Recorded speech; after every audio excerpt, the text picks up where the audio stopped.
Hello and welcome. Today we delve into a secret weapon that changed the face of Pacific combat during World War II, one that challenged centuries-old tactics and caught the Japanese military completely off guard. Imagine Marines wielding a weapon whose very design defied the expectations of modern warfare, an unstoppable force unleashed in the dense jungles of the Pacific Islands. Did you know that during battles at ranges of just 30 yards, Marines could fire 6 rounds of buckshot in less than 2 seconds thanks to a shotgun's slam-fire capability? Could the Japanese military have underestimated a simple hunting tool, believing it to be useless in combat?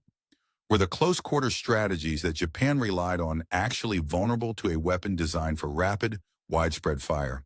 And what if their doctrine, built on spiritual strength and hand-to-hand combat, was shattered by a firearm that made missed shots nearly impossible in the thick jungle? All these pieces point to a single, shocking question. Could the introduction of the shotgun have been a decisive factor that turned the tide in Pacific Island warfare? In this video, we will uncover how this unlikely weapon, initially dismissed as a mere hunting tool, became a game-changer. We'll trace its origins, explore its design secrets, and analyze how it dismantled Japanese close combat strategies, revealing a hidden chapter of World War II that most have never heard of. The most astonishing revelations are just ahead, so stay with us as we piece together the story of the shotgun that fought the Japanese Empire in the Pacific. The battle for history begins now. The vast and treacherous expanses of the Pacific Theater, spanning from the year 1942 to 1945, presented combat scenarios unlike any other. The dense, tangled undergrowth of the Pacific Islands created an environment where battles often erupted at incredibly close quarters, sometimes within a mere 30 yards. Such intimate confrontations demanded innovative tactics and versatile weaponry, compelling the United States Marine Corps to adopt a weapon that would fundamentally challenge the conventional military doctrines that their enemy, the Imperial Japanese Army, had relied upon for decades. That weapon was the powerful 12-gauge pump-action shotgun, a firearm that defied the Japanese military's expectations of modern warfare. Although comprehensive records documenting every instance of its deployment are limited, evidence shows that Marine units carrying Winchester Model 1897 and Model 1912 shotguns were active throughout the Pacific campaign. These weapons represented a remarkable strategic asset, one that the Japanese military doctrine, meticulously developed over years, seemed unprepared for. In essence, these shotguns embodied a form of combat adaptability that raised questions about the Japanese assumption that close-quarters engagement would always favor their forces. In contrast, the Imperial Japanese Army had dedicated extensive efforts over many decades to prepare for a war against Western powers, focusing heavily on training manuals that prioritized firearms such as British rifles, American machine guns, French mortars, and Soviet submachine guns. Despite this, they considered shotguns as mere tools for hunting birds and other game rather than potential weapons of war. This underestimation proved to be a significant tactical oversight, especially given the role that shotguns would come to play in the Pacific. During this period, the Japanese military doctrine in 1942 centered around a philosophy rooted in spiritual strength, believing that a soldier's unwavering spirit and morale could compensate for material disadvantages such as limited industrial capacity. Japan's steel production was astonishingly limited compared to the United States, producing less steel in a single year than America could manufacture in just 1 month. This industrial disparity led the Japanese to develop a doctrinal approach that emphasized qualitative superiority and close combat prowess over technological superiority. Their strategic focus was on making each individual soldier extremely effective in close-range encounters, where personal martial skill and resolve could shift the tide of battle. This doctrinal emphasis translated into tactical operations, involving nighttime infiltration assaults followed by brutal close-quarters fighting with rifles and bayonets. Japanese infantry training heavily concentrated on these tactics, which had previously demonstrated their effectiveness in campaigns against Chinese forces and against British troops in Malaya, as well as American defenders in the Philippines. The standard combat procedure involved approaching enemy positions under the cover of darkness, slipping inside the defenses through infiltration, and then overwhelming the opposition at extremely close distances. territory where Japanese hand-to-hand combat skills gave them a presumed advantage. However, the introduction of shotguns like the Winchester Model 1897 fundamentally shattered this close-range combat paradigm. At the distances Japanese troops envisioned as decisive, ranges at which they expected to dominate, the Marine with a shotgun could unleash a rapid barrage of 6 loads of 30 caliber buckshot within approximately 2 seconds. Thanks to the shotgun's slam-fire capability, allowed because the Model 97 lacked a trigger disconnector, the shooter could fire continuously by holding the trigger down and operating the pump. Each shell contained roughly 9 1/3 caliber diameter pellets, which in a tight spread pattern made missing a moving target in dense jungle vegetation virtually impossible. The Winchester Model 1897, initially designed by John Browning and perfected over nearly 5 decades of production, became the primary shotgun used by American Marines in the early stages of the Pacific conflicts. Its features included a 20-inch barrel, a perforated heat shield to prevent burns, and a bayonet lug compatible with the M1917 sword bayonet, elements that enhanced its versatility on the battlefield. Most notably, the Model 97's lack of a trigger disconnector allowed for a form of continuous fire, giving Marines the unprecedented ability to unleash a devastating volume of shot with each pump of the weapon. The companion firearm, the Winchester Model 1912, was developed by the innovative Winchester engineer T.C. John, serving as another reliable and effective shotgun in the Marine arsenal. Both models' strategic impact became palpable as American forces learned to leverage this weapon's capabilities on the battlefield, transforming close-quarter combat and challenging the Japanese doctrine that relied on overwhelming numerical superiority and martial spirit.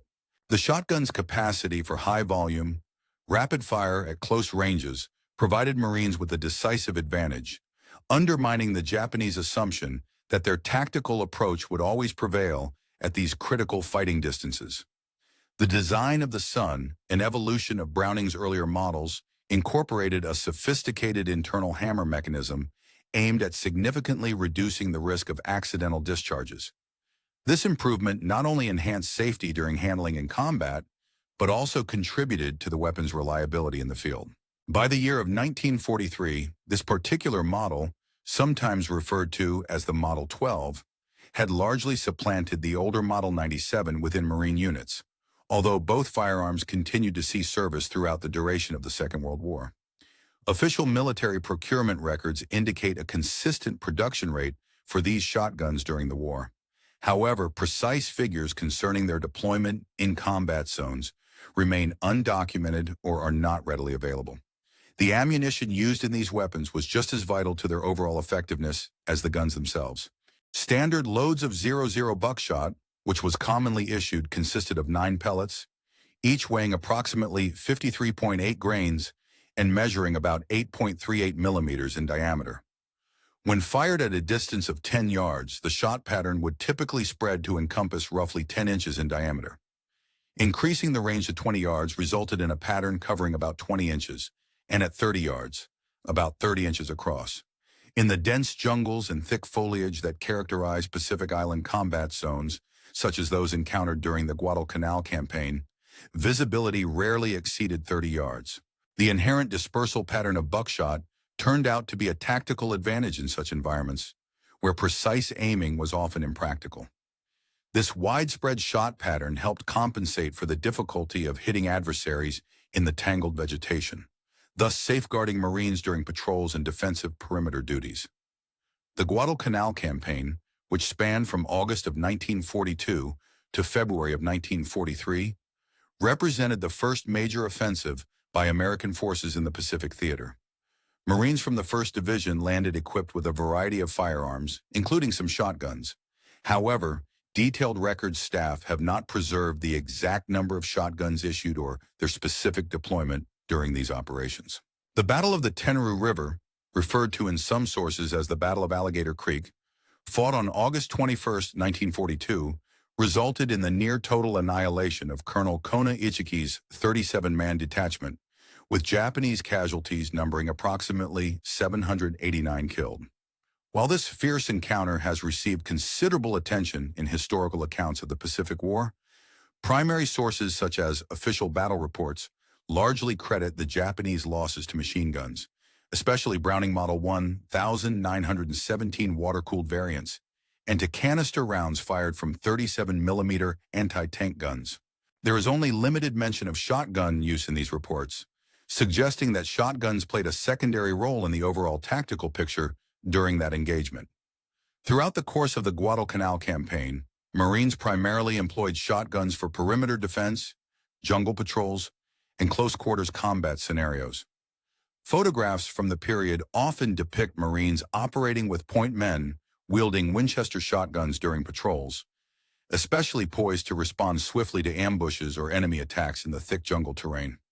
Despite their presence on patrols, after-action reports predominantly focus on machine guns, rifles, and artillery as the primary weapons influencing the outcome of the battles. These documents provide little detailed insight into the tactical impact of shotguns, which were undoubtedly considered supplementary weapons in the broader scope of combat operations. The lush, humid environment of Guadalcanal and other Pacific islands presented distinctive challenges for all types of weapons, but shotguns faced particular hardships. The standard-issue paper-hulled shotgun shells, when exposed to the intense moisture of tropical rainforest conditions, absorbed water and swelled. This swelling often rendered the shells unable to chamber properly in the weapons. Such issues persisted throughout the Pacific campaign until the military finally adopted a more resilient type of ammunition, brass case shells for shotguns. The high humidity typical of island jungles created a critical problem. The standard commercial shotgun shells, which use paper cases, would absorb moisture, causing them to expand and swell until they could no longer be chambered or fired. Marines frequently reported shells swelling so severely that they required manual force, sometimes even hammering them into the chamber, to load them, an impossible task during combat situations. Recognizing that this moisture-related failure severely undermined the reliability and effectiveness of shotguns in tropical conditions, the military officially addressed the issue on March 29, 1945. This date marked the adoption of the all-brass M19 shotgun shell, the brass case designated for 12-gauge, number 00 buckshot, commonly known as the M19 shell.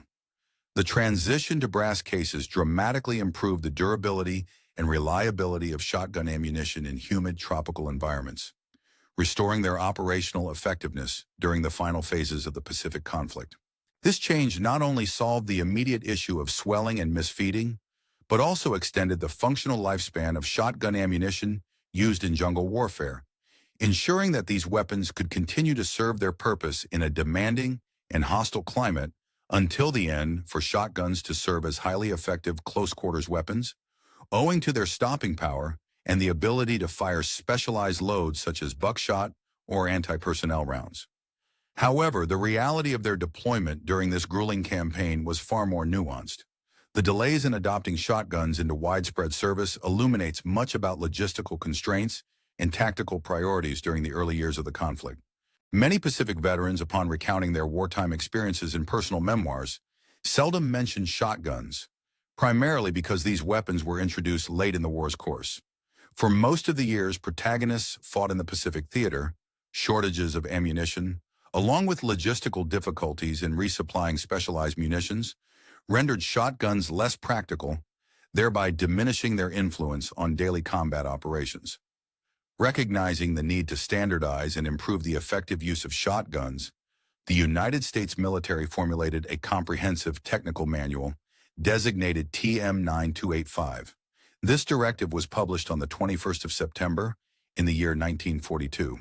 The manual precisely outlined the operational procedures for a selection of shotguns favored by the U.S. Armed Forces, especially the Winchester Models 97 and 12, as well as the Remington Model 11, Stevens Models 520, 620, and the Ithaca Model 37. Behind the scenes, Marine recruits were trained at several pivotal locations, including Camp Pendleton in California, Camp Loon in North Carolina, and Parris Island in South Carolina, where instruction emphasized tactical applications specific to combat scenarios. Marine training instilled in soldiers the importance of utilizing the Model 97's distinctive slamfire capability, which allowed rapid semi-automatic firing by simply holding down the trigger and cycling the gun with a special technique. Nevertheless, instructors were quick to caution students against excessive use of this method, citing concerns over rapid ammunition depletion and the risk of overheating the barrel during sustained firing. Official documents, notably the Marine Corps' organizational tables, effective from 1943, allocated a total of 306 shotguns per Marine division, a figure indicating a limited integration of these weapons into the larger combat framework. Distribution of shotguns was carefully targeted, with priority given to specialized units such as military police detachments, pioneer battalions, and selected rifle squads tasked with distinctive duties. This careful allocation meant that, although shotguns were present across all major Marine operations, serving in various roles, they made up less than 2% of all small arms within a division. A quick glance at the historical records of these campaigns reveals a notable conspicuous absence of shotguns as centerpiece weapons or tactical agents of change, reflecting their marginal role in the broader scope of combat. In stark contrast to the Western Allies' inconsistent engagement with shotguns, Japan did not lodge any formal diplomatic protests condemning their use by American forces. This absence stands out sharply when compared to Germany's protests during the First World War. In September of the year 1918, the Germans officially claimed that shotguns violated the Hague Convention, asserting that these weapons could cause unnecessary suffering. Moreover, they threatened to execute captured American soldiers found in possession of shotguns, emphasizing the weapon's perceived brutality. Japanese military documents, captured during and after the conflict, rarely referenced shotguns as a tactical concern warranting specific countermeasures. The focus of Japanese training and operational plans during the war was generally on counteracting the more formidable and widespread American firepower, be it machine guns, artillery, or flamethrowers, rather than on shotguns. While they acknowledged encounters with these weapons, there was no indication that shotguns posed a significant tactical challenge or that specific tactics were devised to combat them. This official silence strongly suggests that, though individual Japanese soldiers undoubtedly experienced the force of shotgun fire firsthand, these weapons never attained the level of tactical importance necessary to merit dedicated defensive or counterattack protocols. Subsequent post-war interrogations of Japanese officers support this understanding.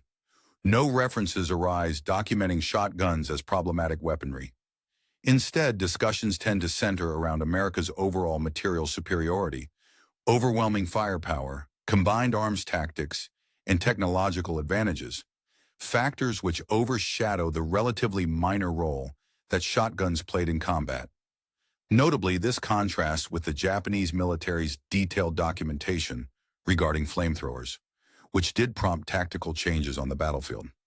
The New Guinea campaign, fought from 1942 through 1945, exemplifies some of the most intense and challenging terrain encounters faced by both Marine and Army units. Operating in the thick, impenetrable jungles of New Guinea, where visibility was often reduced to a handful of yards, the potential utility of shotguns as close-quarters weapons was apparent in theory. Units from the 32nd and 41st Infantry Divisions, inspired by Marine experiences during the Guadalcanal campaign, submitted formal requests for shotguns, anticipating their effectiveness amidst the oppressive foliage and tight confines of jungle warfare. Nevertheless, despite these expectations, the actual deployment of shotguns in New Guinea remained limited.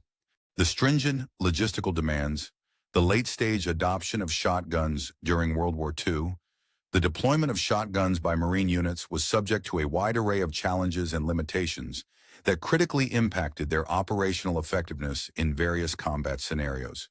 The initial conditions for employing shotguns were heavily influenced by the logistical shortages and technical difficulties associated with ammunition supply. What started as a problem, similar to the issues faced by Marines at Guadalcanal, grew even more severe when they shifted their focus to New Guinea's treacherous highlands. The challenging environment, characterized by relentless rainfall, numerous river crossings, and extreme levels of humidity, created an almost insurmountable barrier to the reliable functioning of paper-hulled shells, which were a common form of shotgun ammunition at the time. These elements combine to make ammunition either jam, misfire, or fail outright, severely undermining the weapon's reliability in combat conditions. As a result, units that had initially requested shotguns for their firepower often ended up leaving them behind in the rear areas, where they could be maintained and used under more controlled circumstances. Instead, soldiers relied heavily on their more dependable and readily available firearms, such as the M1 Garand rifles, Thompson submachine guns, and Browning automatic rifles, which were better suited to withstand the environment and the stresses of jungle warfare. This experience in New Guinea starkly demonstrated that having a weapon capable of impressive display on paper did not automatically result in practical battlefield success. The discrepancy between theoretical effectiveness and real-world usability became painfully clear. During training and exercises conducted in ideal conditions, shotguns performed admirably, offering a formidable close-range punch. Yet once exposed to the brutal realities of jungle combat, constant rain, mud, dense foliage, and saturated environments, the inherent limitations of the shotgun as a combat weapon became unmistakably evident. These difficulties persisted until 1945, when heavier, more dependable brass ammunition finally arrived, promising improved reliability but still not fully overcoming the fundamental environmental challenges. As the Pacific War advanced, Marine combat units began to refine tactical doctrines centered around the specific strengths of shotguns. They recognized that, while not universally practical, shotguns could serve vital roles in particular battlefield situations.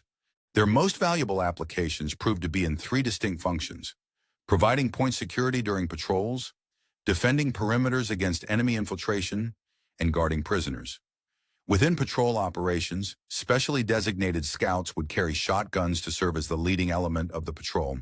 Their role was crucial in the event of an ambush, as the shotgun's capacity for immediate, devastating fire could suppress multiple enemy positions simultaneously. The spread of buckshot made it possible to engage threats across a broader area effectively, thus enabling the patrol to deploy more confidently while the lead element maintained a superior volume of fire. Successfully utilizing this tactic depended heavily on extensive training and the mutual trust among team members, given the high likelihood of the shotgun operator operating well forward of the rest of the unit's support network. Perimeter defense, especially during nighttime or low-visibility situations, was another specialized use of shotguns. Marines would position shotgun-wielding guards at points they anticipated infiltration might occur. The weapon's wide shot spread was especially advantageous when visibility was limited or when exact targets could not be discerned clearly. The distinctive staccato sound produced by pumping the shotgun served as both an audible warning and a psychological deterrent, intimidating would-be infiltrators and alerting troops to danger. Nonetheless, the limited ammunition capacity of shotguns meant that once engaged, shotgun operators needed immediate support from rifles or other weapons, as their ammunition would quickly run out in prolonged firefights. By October of 1944, strategies adapted to urban combat scenarios in the Philippines, specifically Manila, involved seeking substantial shotgun allocations for units engaged in house-to-house fighting. The 6th Army, which was involved in this campaign, requested such supplies based on the expectation that shotguns could offer advantages in close-quarters combat. However, active participation by Marine units in the Philippines' ground operations was relatively limited, primarily concerned with providing artillery and air support rather than direct infantry warfare. The Army's 37th Infantry Division, which bore the brunt of the urban fighting in Manila, employed shotguns in room-clearing actions. Despite their devastating firepower at close range, reports quickly indicated that Japanese defenders learned to adapt by barricading themselves securely, which effectively negated some of the shotgun's advantages. In practice, shotguns proved most successful during quick surprise encounters, where enemies were caught off guard, rather than in methodical, deliberate assaults aimed at securing strongly fortified positions. In the February 1945 invasion of WWII, it was projected that 3 Marine divisions would be equipped with approximately 918 authorized shotguns. Unfortunately, environmental factors like the volcanic ash and extensive tunneling on the island somewhat reduced their effectiveness, further emphasizing the limitations of this weapon in sustained, complex combat operations. Overall, the experience with shotguns throughout the Pacific Theater highlighted both their potential and their shortcomings. They could be formidable tools in certain tactical situations, such as close-quarters urban combat or covert patrol operations, where their immediate fire. During the intense and grueling battles across the Pacific Theater, the effectiveness of weaponry and tactical approaches often dictated the outcome of combat operations. In this context, shotguns, traditionally favored for close-quarters combat, found themselves largely sidelined, overshadowed by specialized and more effective weapons and tactics tailored for the unique environment of island warfare. The brutal fighting conditions on the islands, including heavily fortified positions and complex cave networks, created a battlefield environment where shotguns played only minimal roles, despite their potential advantages in close combat scenarios. A clear illustration of this is the famous flag raising on Mount Suribachi during the Battle of Iwo Jima, an iconic moment in Marine Corps history.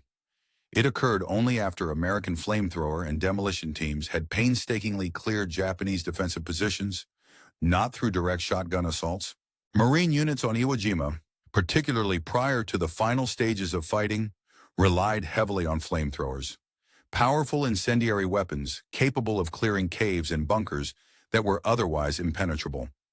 These flamethrowers were mounted on specialized tanks, known colloquially as flame tanks, which could project burning fuel into enemy tunnels and bunkers from a distance of approximately 40 yards, far beyond what shotguns could manage.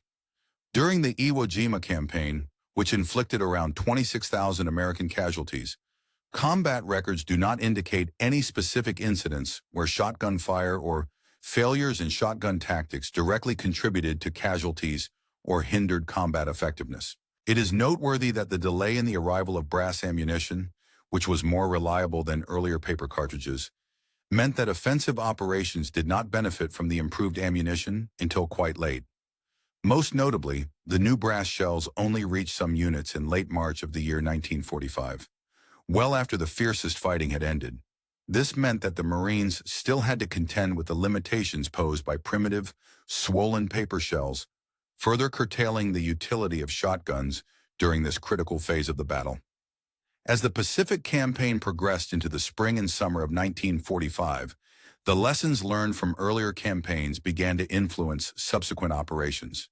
The Battle of Okinawa, fought from April through June of 1945, marked a culmination in adapting tactics to the challenging conditions of entrenched Japanese defenses.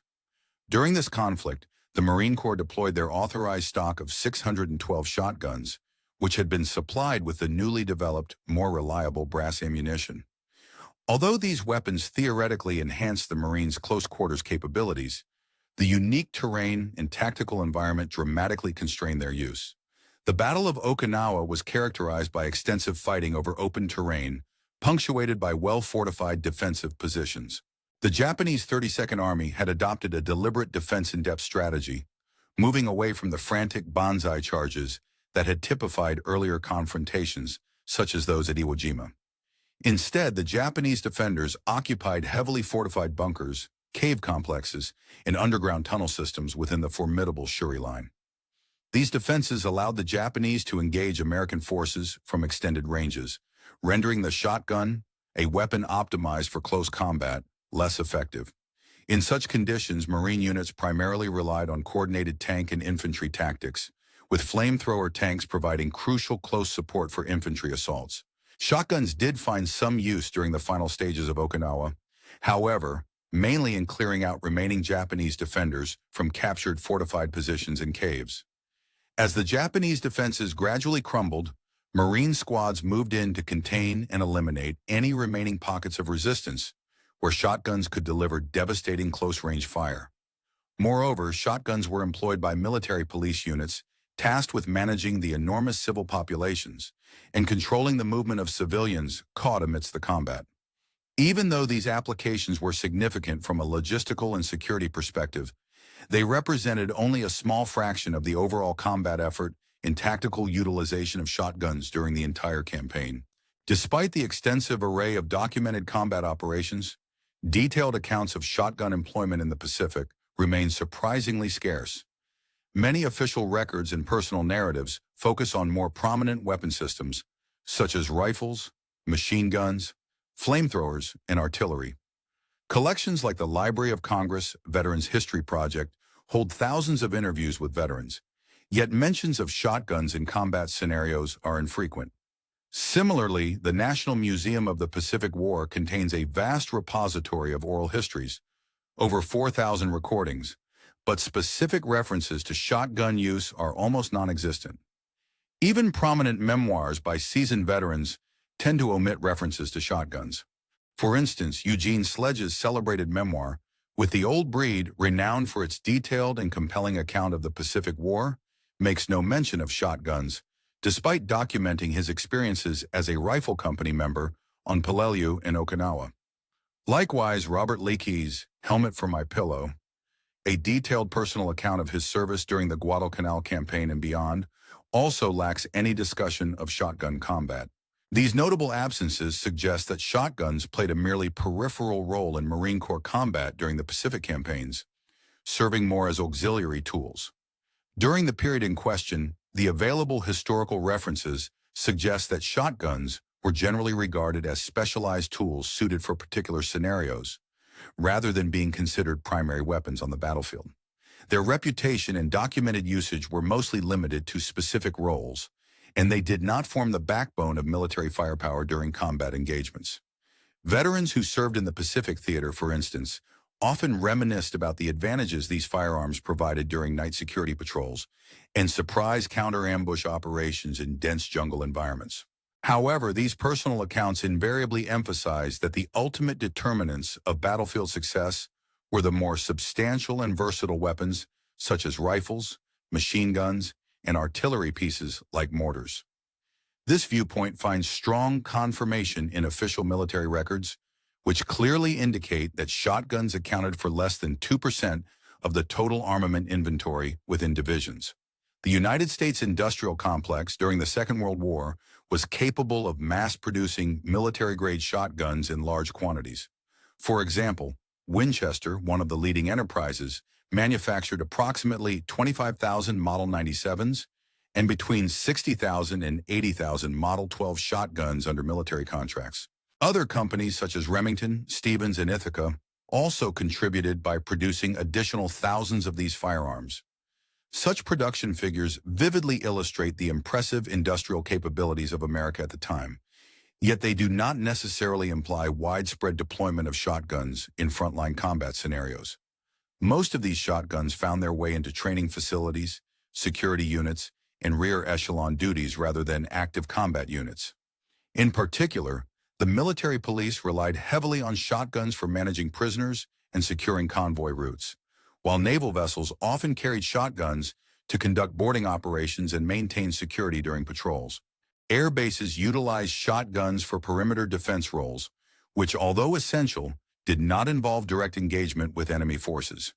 These auxiliary, though necessary, functions absorbed a significant portion of the shotgun production, leaving their presence in actual combat zones relatively limited. The disparity between the vast industrial output and the sparse records of combat employment suggests that, despite the theoretical possibility of arming every Marine squad with shotguns, a scenario entirely feasible given the production figures, practical limitations persisted. Ammunition shortages, tactical doctrines, and strategic preferences meant that most shotguns remained in secondary or supportive roles rather than being integrated as core components of offensive operations. In essence, the shotgun was regarded primarily as a specialized instrument rather than a standard-issue frontline weapon. To gauge the true extent of its role in Pacific combat, comparisons with other weapons provide valuable insights. For example, the M2 flamethrower, introduced in 1943, is repeatedly documented in accounts of cave and bunker clearing operations, illustrating its prominence and tactical effectiveness in those contexts. Marines at Iwo Jima deployed approximately 27,000 gallons of flamethrower fuel during these assaults, and detailed records describe its successful use in demolishing enemy fortifications. In stark contrast, detailed ammunition consumption records for shotguns during these operations are conspicuously absent, suggesting that their use was far less systematic and less extensively documented. The Browning automatic rifle, known as the BAR, served as the primary sustained fire weapon for Marine squads, with comprehensive documentation affirming its tactical deployment and effectiveness. Likewise, every Marine rifle squad, by the year 1944, incorporated 3-bar team units, supported by detailed training programs and established tactical doctrines designed to maximize their impact. Despite official authorization and the sizable number of shotguns produced, such weapons never achieved similar levels of doctrinal integration or combat record sharing. Even the less rare M1918 Browning machine gun, which served in a fully recognized role, generated more combat accounts than shotguns did. Veterans' narratives often recount specific instances where the Browning was employed effectively, the amount of ammunition consumed, and its tactical significance, none of which are paralleled by comparable shotgun accounts. This discrepancy signals that, despite the formal policies permitting their use and the large-scale manufacturing efforts, shotguns ultimately played a limited part in actual combat scenarios. Their influence and battlefield presence were minimal compared to expectations set by doctrinal discussions or production figures. The mythic status attributed to shotguns, created by popular culture, Hollywood portrayals, and anecdotal stories, often magnifies their importance far beyond their historical reality. In conclusion, the dramatic image of the shotgun as a versatile, combat-winning weapon in the Pacific differs markedly from the historical record. While it enjoyed a presence in training, security, and auxiliary operations, the evidence suggests that its deployment in direct combat was scarce, and its impact on overall battlefield outcomes was relatively minor. This disconnect between the romanticized view and the actual documented use underscores broader patterns in World War II historiography, where certain weapons attain an exaggerated legendary status influenced heavily by media and cultural narratives rather than by combat realities. Their profoundly impactful presence on the battlefield, combined with their devastating effects at close quarters, naturally fostered a mythologized image of shotguns during the Pacific theater of World War II. This glorified perception was further cemented by post-war films that vividly portrayed Marines meticulously clearing Japanese-held positions using shotguns. These cinematic depictions left a lasting impression on the public consciousness, even though they were often exaggerated or unsupported by first-hand reports or official records from the time. Over the years, video games and popular histories reinforced these sensationalized images, elevating shotguns to a mythic status as nearly iconic weapons of the Pacific conflict. Despite these colorful portrayals, there exists a notable discrepancy between fiction and fact. The actual employment of shotguns in combat was far more modest and limited in scope. In truth, the mythologizing process tends to overshadow the more mundane reality concerning the role shotguns played during the war. Their function was primarily auxiliary rather than central, serving specific niche purposes rather than dominating combat scenarios. The narrative spotlight, fueled by dramatization, often emphasizes close-quarters firefights and stark technological contrasts, almost a deliberate portrayal of David versus Goliath, between American forces equipped with shotguns and the Japanese forces armed with different weapons. However, a careful and honest assessment of historical records makes clear that, while shotguns did indeed see use and occasionally proved effective in certain situations, they never achieved the tactical prominence assigned to more conventional weapons, such as rifles, machine guns, mortars, or flamethrowers. These latter weapons decisively influence the outcomes of battles far more often than the shotgun. The few veteran accounts that have survived give us valuable insight into the actual realities of shotgun employment in combat. Marines who carried shotguns described them as useful tools in particular circumstances, yet burdensome fibers that impaired overall combat mobility and versatility. These warriors note that the weapon's considerable weight and limited ammunition capacity made them less suitable for widespread or prolonged combat scenarios. Instead, many Marines preferred carrying standard rifles for their general use, reserving shotguns for specialized roles under specific conditions. For example, a Marine veteran interviewed in 1985 recounted carrying a Model 97 shotgun during the Guadalcanal campaign. He remembered that while the shotgun was effective for tasks like night watch duty or navigating through dense jungle paths, It was wholly inadequate for engaging targets at range. When active shooting commenced, the veteran explained, a rifle was the weapon of choice. This straightforward and practical judgment reflects a fundamental limitation of shotguns. They excelled in particular niches, but could not replace more versatile firearms in the usual conditions of combat. Further accounts from veterans emphasize that, although shotguns found their place within units, they were never primary weapons. In one specific instance, a 2nd Marine Division veteran detailed how each squad was designated to have a single shotgun. Yet often, due to its specialized nature and limited practicality, these shotguns remained with company gear rather than actively deployed in the field. This practice underscores the persistent gap between official directives and battlefield realities. Units might have been authorized to carry shotguns, but soldiers frequently regarded rifles as far more adaptable and effective for their day-to-day needs.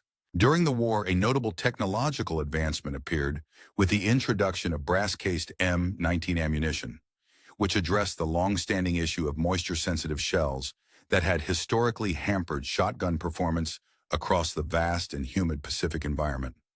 Officially adopted in March of 1945, this new ammunition aimed to improve reliability and combat efficiency, theoretically promising a significant upgrade. Unfortunately, by the time this development was implemented, key battles had already concluded, most notably the fall of Iwo Jima in early 1945 and the impending invasion of Okinawa. In fact, by the time the brass shells became available, the forefront of Pacific operations was shifting, the campaign in the Philippines was largely finished, and the subsequent invasions of Japanese-held islands or mainland parts would be fought using lessons and tactics already established.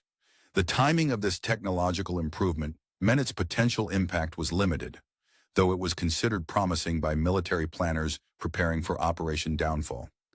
The planned invasion of Japan itself, where urban combat in densely populated Japanese cities was expected to make shotguns a potentially vital tool.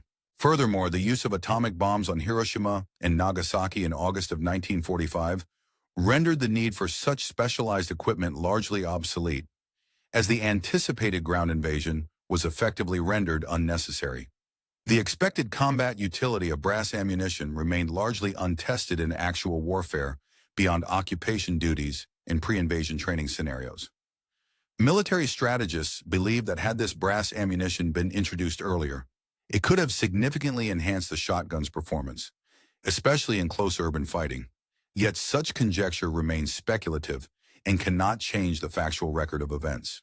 Throughout the majority of the Pacific War, shotguns, despite their dramatic and impactful portrayals, only played a secondary role on the battlefield. Their use was limited and situational, often confined to particular tasks rather than as a decisive weapon pair.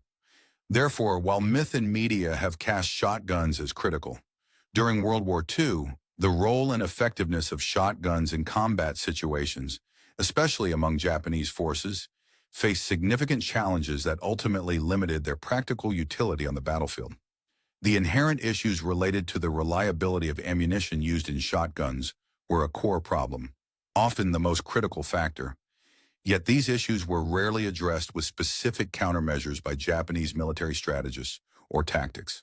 Unlike their detailed responses to American military equipment, where defenders devised elaborate methods to counter tanks, naval bombardments, and artillery, there was a conspicuous absence of such targeted tactics against shotguns.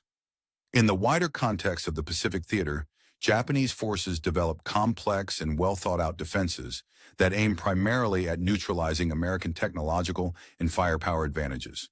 These included constructing formidable overhead cover to defend against mortar attacks, employing strategically placed spider holes to counter tank assaults, and establishing elaborate defenses on the reverse slopes of hills to mitigate naval gunfire. And these measures reflect their focus on countering specific threats. The stark lack of comparable tactical adaptations aimed explicitly at shotguns suggests that, in the grand scheme of their battlefield strategies, shotguns did not ever achieve a level of tactical significance on par with the more prominent threats. Throughout the course of the Pacific War, Japanese tactical doctrine evolved significantly, from initially relying heavily on open beach defenses to emphasizing inland fortifications and the development of elaborate interconnected tunnel systems. These adaptations were primarily aimed at countering the overwhelming firepower of American artillery, naval gunfire, and airstrikes. The gradual abandonment or modification of traditional banzai charges also reflected an evolution driven by the recognition of the destructive American firepower. This strategic shift indicated an overall focus on terrain and defensive resilience rather than developing specialized tactics for weapons like shotguns, which in any case remained peripheral despite the extensive training Marine units received in their use. After the war, Japanese military analysts undertook extensive post-war studies to understand the tactical and technological aspects that contributed to their victories or defeats. Interestingly, their here and there detailed analyses overwhelmingly concentrated on American artillery operations, naval gunfire support, and the coordination between tanks and infantry units, which were critical components of American battlefield dominance. However, amid these comprehensive assessments, the role of shotguns was almost entirely absent, a glaring omission that suggests their impact on Japanese tactical thinking was minimal or negligible. Perhaps most revealing about the actual influence, or rather the lack thereof, of shotguns in combat is the complete absence of reliable statistical data linking them to measurable battlefield outcomes. Despite the massive scale of data collection during the war, ranging from ammunition expenditure, casualty counts to weapon effectiveness studies, no credible or detailed statistics exist to correlate shotgun usage with enemy casualties or success in combat operations. Operational research units during the war dedicated themselves to analyzing and quantifying weapon effectiveness, especially for artillery, mortars, and small arms, producing detailed reports on hit probabilities, casualty estimates, and ammunition efficiency.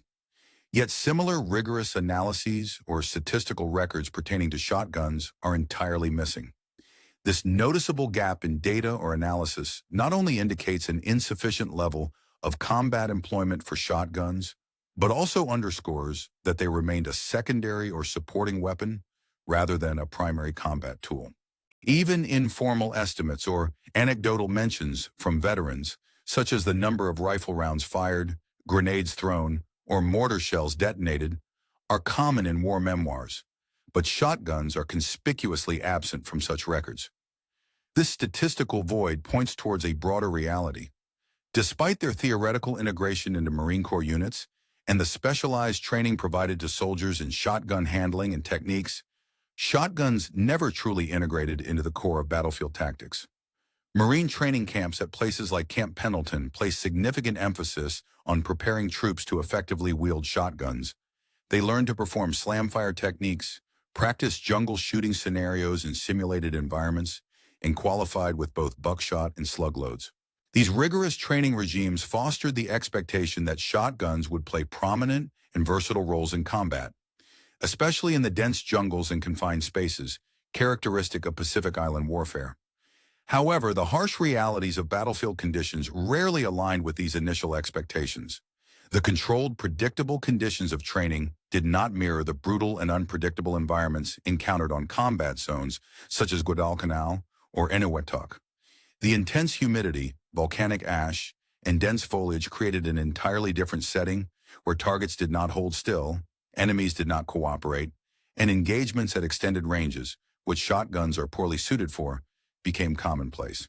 The close quarters encounters upon which much of the training was based proved to be less frequent than expected, and the limitations of shotguns in extended range combat became evident. This disconnect between training and actual combat circumstances reveals to what extent early expectations about the weapon's potential had to be adjusted. While training efforts had cultivated a sense of confidence, the realities of warfare, with its complex terrains and unpredictable enemy tactics, ultimately relegated shotguns to a secondary role. Their limited effectiveness in open or extended range battles, combined with the lack of adequate tactical countermeasures and robust statistical validation, meant that shotguns, despite their during the tumultuous days of World War II, various weapons and tactics were constantly evaluated and employed based on their perceived potential to turn the tide of battle. Among these, the shotgun emerged as a weapon that was often considered suitable for close-quarters urban combat. Yet when examined in the context of actual military operations, its practical use proved to be far less significant than its symbolic and illustrative value might suggest. One of the first aspects to consider is the extensive training dedicated to bayonet combat, an aspect of instruction that consumed considerable time and resources despite the reality that direct bayonet engagements occurred very infrequently during the war. The doctrine emphasized the importance of knife fighting and close-in combat readiness, yet in the many campaigns fought across varied terrains, bayonet encounters remained rare. This discrepancy highlighted the substantial emphasis placed on preparedness for a form of combat that seldom played out in real scenarios. Similarly, preparations for chemical warfare underscored an unrealized threat. Despite meticulous training and elaborate readiness measures, actual gas attacks, which were widely feared and anticipated during earlier conflicts like the First World War, never materialized in the theaters of the Pacific and European campaigns. The significance placed on such preparedness became more a matter of protocol and psychological reassurance, rather than an operational necessity. Shotgun training followed a comparable pattern. Marine units were drilled with a focus on shotguns as vital tools for close-quarters combat. These weapons seemed ideally suited for navigating the tight, confined environments of urban and jungle warfare, where clearance of rooms and barricaded positions appeared straightforward in theory. Despite this, the practical deployment of shotguns was consistently limited due to logistical challenges and strategic realities. Supplying shotguns with ammunition was a complex and costly endeavor, primarily because each 12-gauge shell was roughly twice as heavy as a typical rifle cartridge and occupied about triple the space. This meant that an infantry marine could carry approximately 80 rounds of rifle ammunition in the same space and weight as roughly 36 shotgun shells. Military supply chains, therefore, naturally prioritized basic supplies, such as rifle rounds, machine gun belts, and mortar shells, over specialized shotgun ammunition, which was scarce and reserved for specific operational needs. Marine units often faced logistical constraints that severely limited the number of shells they could carry, and this scarcity was compounded by the limited volume of cargo capacity in landing craft and supply ships. Every container of ammunition needed to pass scrutiny, and unless shotgun shells served clearly defined specialized tasks, they were usually deprioritized relative to more universally applicable munitions. As a result, most veterans recall receiving only a handful of boxes of shells, generally one or two, that had to be rationed over entire campaigns or operations.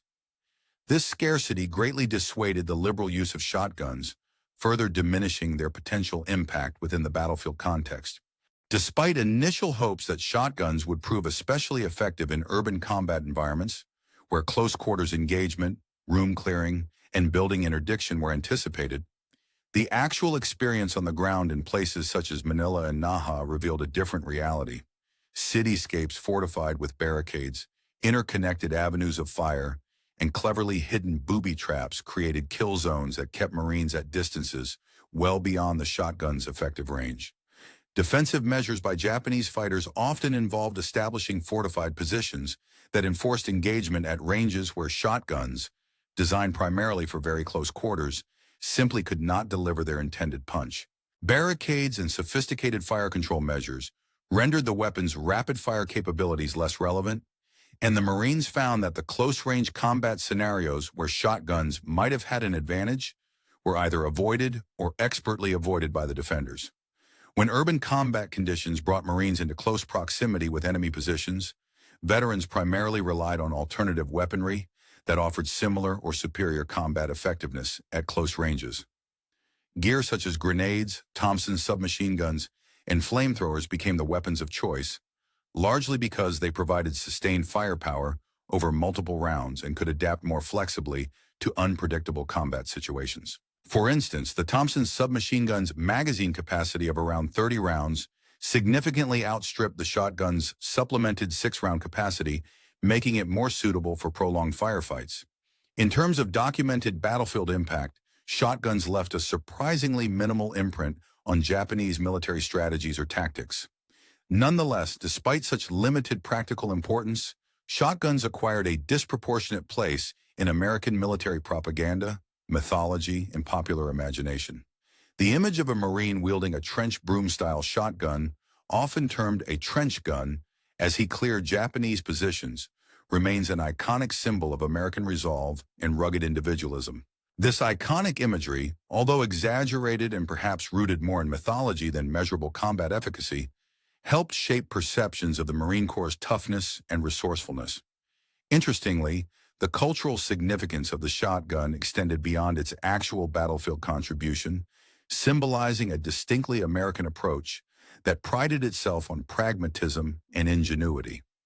Unlike the more formalized European military doctrines emphasizing standardized combat techniques, the American military tradition embraced the use of hunting and sporting shotguns as pragmatic tools adapted for wartime needs. This approach resonated with the cultural perception of what constitutes a proper military weapon in Japan during the relevant era was heavily centered around rifles, machine guns, and artillery. These armaments formed the core of their battlefield strategy and doctrine, while shotguns were conspicuously absent from their military conceptualization. This selective focus created a persistent belief that such an omission represented a significant oversight, potentially leaving their forces ill-prepared for certain combat situations. However, when examining the historical record more carefully, it becomes clear that the supposed gaps in their readiness did not stem primarily from cultural blind spots or ideological neglect. Instead, the limited use of shotguns in warfare during that period was chiefly a consequence of their constrained, practical employment rather than being a fault of doctrine or military thinking. This paradoxical relationship exemplifies the broader complex dynamics between technological innovation and tactical doctrine. The shotguns themselves were inherently effective weapons, particularly at close ranges and in the dense terrain characteristic of jungle warfare, where their spread patterns could wreak havoc on enemies in confined spaces. They functioned as intended, devastating in close quarters combat. Yet the success of these weapons was contingent on a set of precise tactical conditions that seldom materialized in real-world combat scenarios. For example, their optimal use required an environment of near ambush, tight formations, or stealthy encounters that rarely occurred within the larger scope of the Marine campaigns across the Pacific theater. Throughout the course of the Pacific War, Marine military doctrine gradually evolved in many respects, incorporating new tactics and refining existing ones. Despite this, shotguns never attained full integration into the formal tactical systems that governed Marine infantry operations. Instead, they remained classified as auxiliary weapons, assigned to specialized units or particular situations, rather than being viewed as essential components of a squad's standard firepower. This marginal role was indicative more of practical experience and combat realities than technological constraints. If shotguns had proved critical, they would have been embedded into doctrinal texts alongside rifles and machine guns, much like the flamethrower, revolutionized bunker clearing, and led to extensive tactical modernization. The impact of the flamethrower on tactical development provides a useful contrast. It dramatically transformed an entire aspect of close-quarters combat, bunker and fortification clearing. The widespread recognition of its effectiveness led to considerable doctrinal evolution, supporting structured training, specialized employment rules, and tactical planning. Shotguns, despite their theoretical advantages, did not trigger a similar pattern of doctrinal change. They remained on the fringes of formal tactics, serving more as auxiliary tools than as a staple of Marine close combat strategies. Support for this view can be found in military administrative records, which offer a valuable perspective on how shotguns were actually used during combat. Requisition and supply reports, along with repair and replacement logs, reveal patterns that reinforce the notion of limited employment. Rifle and machine gun parts frequently appeared in supply records, signifying heavy and ongoing use, an indicator that these weapons were central to the fighting effort. In stark contrast, requests for shotgun parts were rare and typically associated with routine maintenance rather than active combat. This scarcity hints that shotguns saw limited operational use, often spending more time in storage or repair rather than in active deployment on the battlefield. Further corroboration comes from maintenance reports issued by armorers in Marine divisions. These reports consistently show that rifles and machine guns underwent constant repairs and cleaning because of the extensive wear inflicted by combat conditions. Shotguns, however, primarily required cleaning due to storage corrosion or minimal firing, suggesting they weren't subjected to the same harsh combat environments. The most logical explanation is that a significant majority of shotguns remained in arms rooms, kept as reserve or training weapons, and only rarely brought into the fray. Ammunition requisitions tell the same story with even greater clarity. Military divisions requested millions of rounds of rifle ammunition and hundreds of thousands of machine gun rounds for their operations, underscoring the centrality of these weapons in combat. Conversely, requests for shotgun shells were consistently modest, often made for training purposes rather than combat needs. The volume of these requests starkly contrasts with the high demand for primary weapons and their ammunition, reinforcing the conclusion that shotguns played a minimal role in the actual fighting. Veteran accounts further reinforce these administrative findings, illustrating that shotgun use in combat was limited and situational at best. When considering other nations' experiences, the picture remains consistent. The British and Australian forces operating within the Pacific Theater possessed comparatively few shotguns, relying predominantly on rifles and submachine guns for jungle warfare engagements. The effectiveness of these forces without a significant reliance on shotguns demonstrates that the weapons were not an essential element of operational success in the Asian and Pacific environments. Similarly, Soviet forces fighting from the urban labyrinth of Stalingrad to the rural landscapes of Kursk never adopted widespread military use of shotguns, despite their massive small arms production and diverse terrain. Chinese forces engaged in intense close-quarters combat throughout their prolonged conflict with Japan also did not employ shotguns extensively, further emphasizing that these weapons, while effective in certain scenarios, were generally not considered vital components of military arsenals during this. Amid the intense and often desperate need for reliable and effective weaponry during World War II, shotguns, though familiar and readily available, were largely regarded as a valuable but non-essential part of the military's arsenal. From an international strategic perspective, shotguns emerged not as a decisive or central element in combat tactics, but rather as one option among many in a broad spectrum of weapon systems. Different nations, faced with similar operational challenges, managed to achieve comparable tactical outcomes through various combinations of firearms and equipment, illustrating that the tactical influence of shotguns, despite America's substantial production capacity and widespread use, remained relatively limited.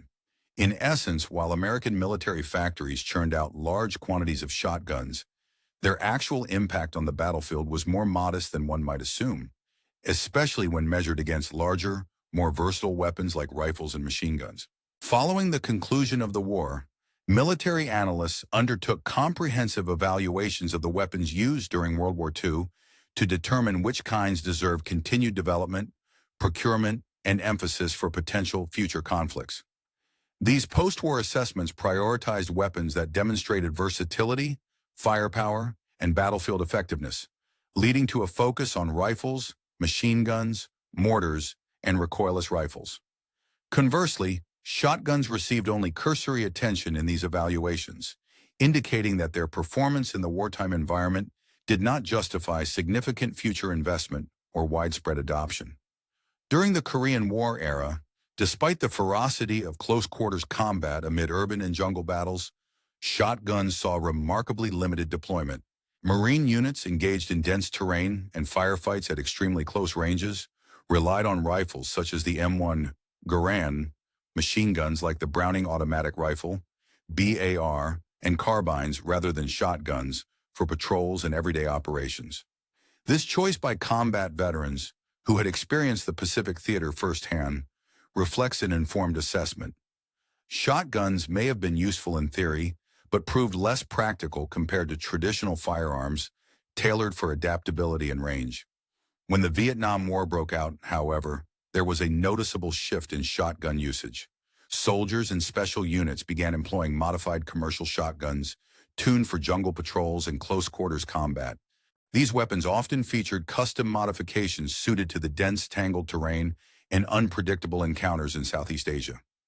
Nonetheless, even within this environment characterized by skirmishes and room clearing, shotguns remained in specialized roles, primarily used by point men, soldiers at the front of patrols, and tunnel rats rather than forming a standard component of infantry armaments. Their role remained niche, supporting specific missions rather than serving as a backbone of regular combat operations. This pattern of limited, specialized shotgun use persists into modern times, emphasizing their role as adjunct weapons rather than staples of integrated battlefield tactics. The historical record when examining Japanese encounters with American shotguns during World War II offers several insights. Despite the fact that shotguns made appearances in Marine units throughout campaigns across the Pacific, their practical employment was constrained by various factors, including ammunition shortages, tactical limitations, and doctrinal preferences. The introduction of brass ammunition shells in March of 1945, intended to improve reliability and logistics, arrived too late to significantly influence combat engagements on a large scale. Furthermore, Japanese forces never developed dedicated countermeasures or tactics specifically aimed at combating shotguns, primarily because the weapons had not achieved enough tactical significance to warrant such adaptations.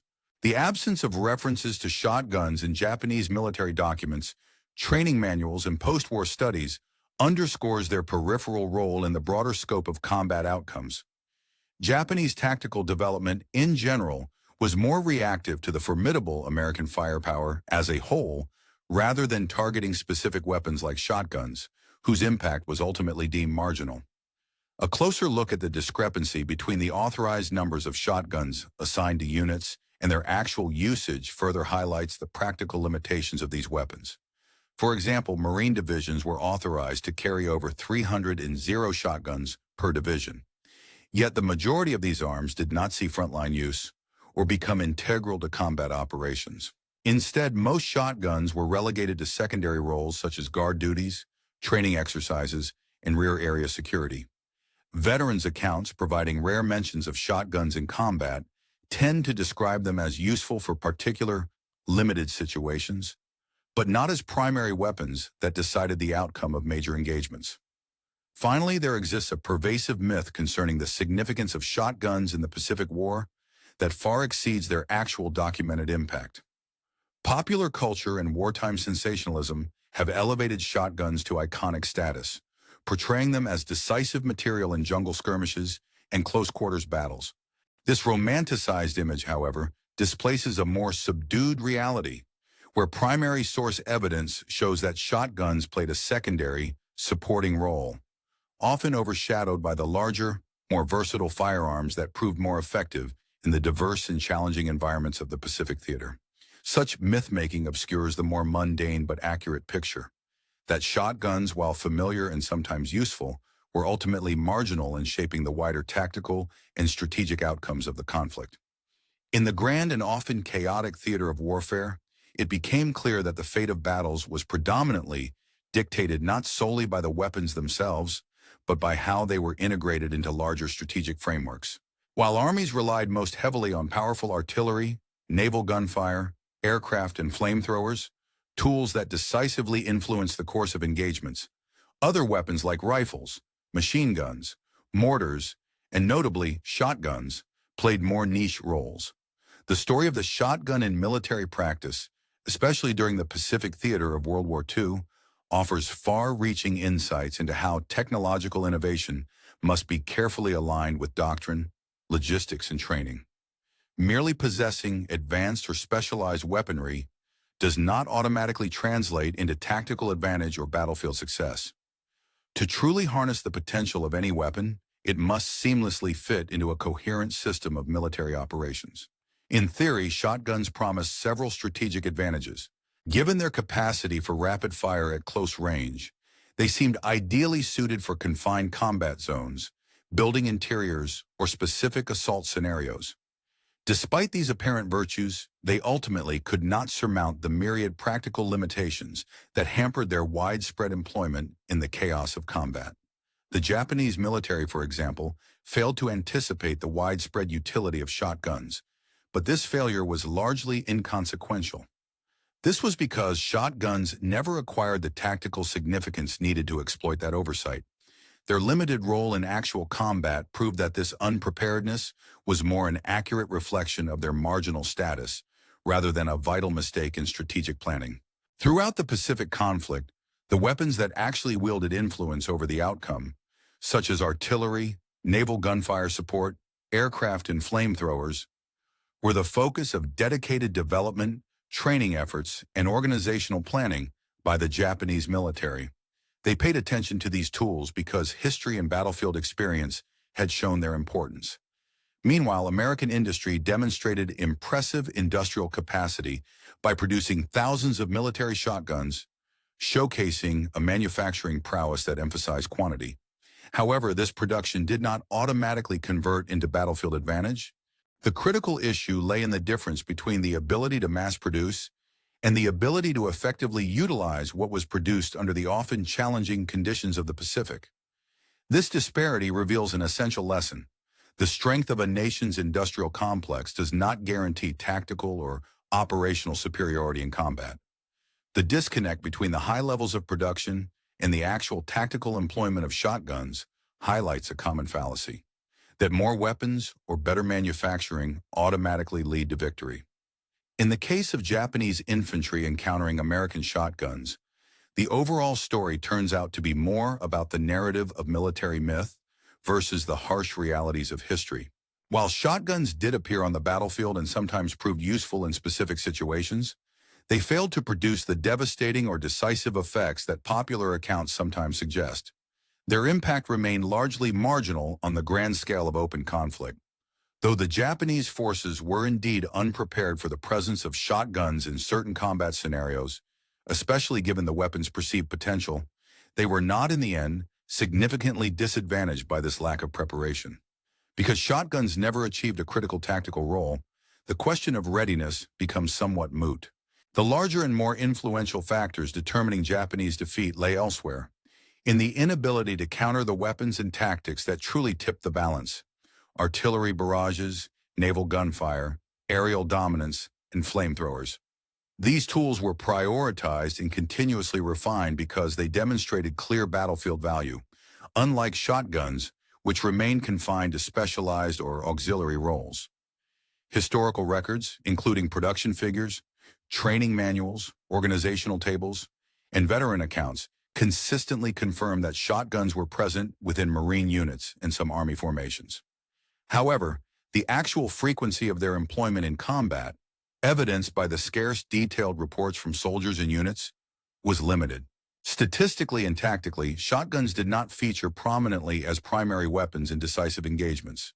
Veterans who carried these weapons often recall their use as handy tools for specific close-quarters situations rather than as weapons capable of reshaping combat outcomes or overall strategy. By March of the year 1945, the Japanese military finally adopted brass ammunition, a crucial technological fix that resolved the problem of moisture affecting cartridges and thus improved reliability. Unfortunately, this advance arrived too late to influence the course of major Pacific battles, which had already been decided through a campaign of island hopping, consolidating American control across vast stretches of the Pacific Ocean. These campaigns relied heavily on combined arms tactics, overwhelming firepower, and naval strength, elements that rendered close-range shotgun tactics largely obsolete in the broader strategic picture. The Japanese military's minimal focus on countering shotguns effectively reflected an accurate tactical assessment. They concentrated their efforts on confronting the weapons and tactics that had proven decisive in actual combat, namely artillery, naval gunfire support, aircraft, and flamethrowers. Theoretical advantages of close-range weaponry, including shotguns, failed to materialize into significant battlefield advantages, mainly because their employment was limited and lacked the sheer destructive power needed to shift the tide of major conflicts. Overall, throughout the history of modern warfare, shotguns have played a surprisingly limited yet notable role, often deployed for very specific tasks that required close-quarters combat expertise. Today's military forces continue to utilize shotguns in specialized capacities, for breaching locks and doors, for delivering less lethal munitions intended for non-lethal crowd control, and in situations requiring precise, short-range effectiveness. These roles, while practical, are generally considered narrow and refined, serving particular operational niches rather than being relied upon as frontline, all-purpose weapons. This contemporary usage, rather than being a revolutionary development, more closely mirrors the actual employment of shotguns during the Second World War than popular myth often suggests. It's a common misconception that shotguns were central to combat encounters across the Pacific or Europe. In reality, their presence was more auxiliary than transformational. Their primary function was to address very specific tactical needs, rather than to serve as core weapons of engagement.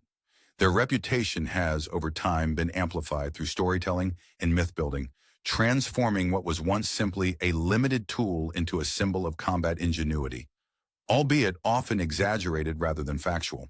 In the popular narratives that have emerged around wartime experience, particularly during the Pacific Theater, there exists a compelling, if somewhat romanticized, image of American Marines storming Japanese positions with shotguns blazing. These stories appeal strongly to narrative needs, presenting heroic scenes of close-quarters combat and unconventional weaponry. However, this dramatic visualization of warfare is less reflective of the actual historical record and more a product of cultural storytelling. Such portrayals serve underlying themes of American technological pragmatism, adaptive combat tactics, and innovative use of available resources, even if those themes are somewhat exaggerated in popular memory. When we strip away the embellishments, the true role of shotguns during the Pacific Campaign is less glamorous, but far more aligned with the documented facts. Evidence indicates that while shotguns were authorized and issued to troops in limited numbers, their operational impact was modest. They were employed in specific, often secondary roles, such as obstacle clearing or in close-quarters encounters, yet they rarely influenced the outcome of major battles. Their effectiveness was hampered by logistical challenges, especially related to the availability and transportation of suitable ammunition. By the later stages of the war, these limitations further reduced their tactical utility. Historical records and veteran accounts reveal that the allure of dramatic stories surrounding shotguns in the Pacific Theater overshadows their practical legacy. The surprise factors, such as Japanese soldiers allegedly encountering American 12-gauge shotguns in assaults, is largely a myth. Japanese infantry likely did not expect such weapons, but their presence did little to alter the course of combat, which was ultimately decided by heavier firepower, superior logistics, and well-coordinated combined arms tactics. In essence, the real victories across the Pacific, overwhelming industrial production, relentless naval campaigns, and formidable logistical support, far surpassed the impact of any individual shotgun blast. A thorough reading of primary sources, after-action reports, and veteran testimonies affirms that shotguns serve primarily as auxiliary tools, unlikely to have changed strategic or tactical trajectories significantly. The limited ammunition supplies meant their use was often sparing and situational, and they never became a decisive factor in shaping the ultimate outcome of the Pacific War. Rather, they serve as an example of a specialized weapon that, despite its niche applications, failed to deliver any game-changing effects.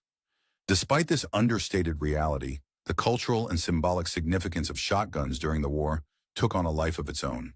The popular imagination elevated them as icons of American toughness, resourcefulness, and technical ingenuity, representative of a kind of rugged pragmatism. This disconnect between their actual battlefield effectiveness and their mythic status highlights a broader pattern in military history. The tendency to emphasize heroic and dramatic stories over the more mundane, but equally truthful, details of war. The Japanese soldiers, who encountered American troops armed with shotguns but never expected to face such weapons in combat, were justified in their surprise at their presence. Yet they were mistaken to assume that these shotguns would have a decisive impact on the battlefield. The real factors that determined the defeat of Japanese forces, such as the overwhelming industrial capacity of the United States, the logistical superiority that kept Allied armies well supplied, the highly effective use of combined arms tactics, and the powerful naval blockade, proved to be far more influential than any shotgun blast fired in the thick jungle terrain of the Pacific Islands. The story of shotguns in the Pacific War, when examined impartially, does not highlight American tactical innovation through surprising weapons. Instead, it underscores the complex relationship between technological or weapon-specific stories and the larger, multifaceted nature of modern warfare. In truth, the weapons that truly shaped the outcome were often those produced in massive quantities, supported by meticulous logistics and strategic planning, elements that made far more difference in victory than the occasional blast from a shotgun. Ultimately, the narrative surrounding American shotguns in the Pacific Theater reveals as much about cultural myth-making as it does about actual combat performance. These weapons certainly. Here is a deeply elaborated and refined version of the provided text, expanding on its themes while maintaining its core meaning. The complex tapestry of the Pacific War encompasses a multitude of aspects that extend far beyond mere battlefield engagements. Central to understanding this conflict is a comprehensive analysis of military capability, which involves not only the quantitative strength and technological sophistication of the armed forces involved, but also the strategic doctrines and logistical systems that underpin their operational effectiveness. These capabilities determined how well nations could mobilize, sustain, and project power across vast oceanic distances, often requiring innovative solutions for issues such as supply chain management and covert operations. In addition to examining raw military strength, it is essential to explore the various methods and doctrines of combat employment that shape the execution of campaigns throughout the Pacific Theater. These strategies range from amphibious assaults on heavily fortified islands to air supremacy campaigns and guerrilla-style guerrilla warfare conducted in dense jungle terrains. The unique geographical challenges of the Pacific, characterized by endless stretches of water, archipelagic formations, and diverse climates, necessitated adaptable tactics and meticulous planning. Each battle demonstrated not only technical prowess, but also the flexibility and ingenuity of commanders who had to maneuver through unpredictable and often harsh environments. Equally important in this analysis is an understanding of the rich and often mythologized history surrounding the Pacific War. Over time, certain events, figures, and battles have taken on legendary status, shaping public perception and collective memory. These stories, whether rooted in heroic deeds or tragic sacrifices, have contributed to a mythology that elevates specific narratives above others, sometimes obscuring a more nuanced appreciation of the complexities involved.